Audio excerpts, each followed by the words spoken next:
السلام عليكم ورحمة الله. نتمنى يلقاكم هذا الفيديو في أحسن الأحوال. اليوم غنقدم لكم كيكة تاع التفاح اللي كتجي زوينة وسهلة في التحضير. كنشكركم على التفاعل ديالكم وكنتمنى تزيدوا تدعمونا بالاشتراك في القناة والبارطاج. بالنسبة لوصفة اليوم كنحتاجوا 4 تاع البيضات، كأس تاع سنيدة،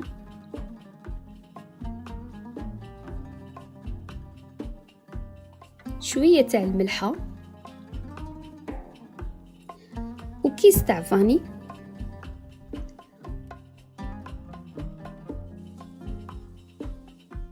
وهنا غادي نحاولوا اننا نخلطوهم في الخلاط مزيان ونفرغوهم في واحد الفول.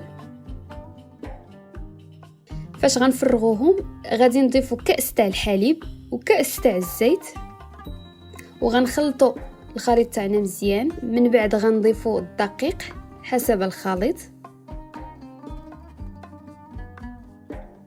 كما كتلاحظوا. غادي نضيفوا الدقيق حتى كنحصلوا على الخليط اللي بغينا. من بعد غادي نضيفوا 3 تاع الخمارات حمرين،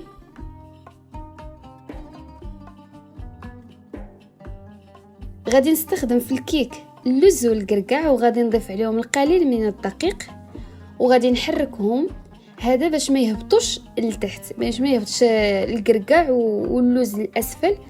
داكشي علاش كنخلطوهم مع القليل من الدقيق باش يبقاو الفوق.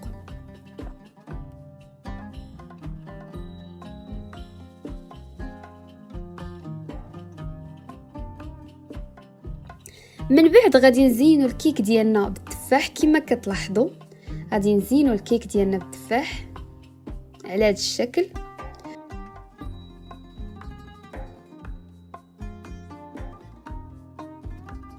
وغادي نرشوا عليه فاني، غنحاولوا اننا نرشوا عليه داك الكيس كله. ومن بعد غادي نزينوا الكيك ديالنا ايضا بلوز ايفيلي. غنحاولوا اننا نزينوا على هذا الشكل كما كتلاحظوا. هذا هو الشكل النهائي تاع التزيين. ومن بعدها غادي نحاولوا اننا ندخلوا الكيك ديالنا للفران لمده 40 دقيقه.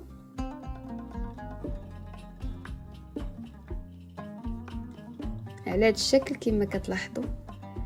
من بعد ما طابت الكيك ديالنا غادي نحاولوا اننا ندهنوه بالعسل.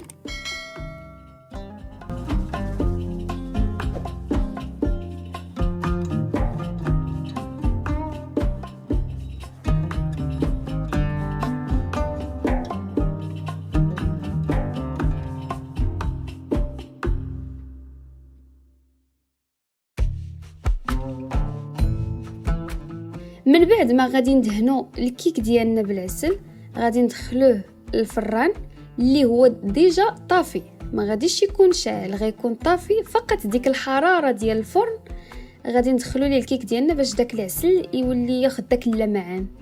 على هذا الشكل هذا هو الشكل النهائي ديال الكيك ديالنا. كيجي رائع، كيجي رطب وهشيش. كنتمنى انه ينال الاعجاب ديالكم. وبالنسبه للكيك فراه كيجي رائع جدا. وما تنساوش انكم تدعموا قناه وصفه بالبارطاج والاشتراك وجيم. كنتمنى ان المحتوى ديالي ينال الاعجاب ديالكم. وشكرا على المتابعه وعلى التفاعل ديالكم لقناه وصفه. شكرا بزاف. وكنتمنى ان الفيديو تاع اليوم ينال الاعجاب ديالكم.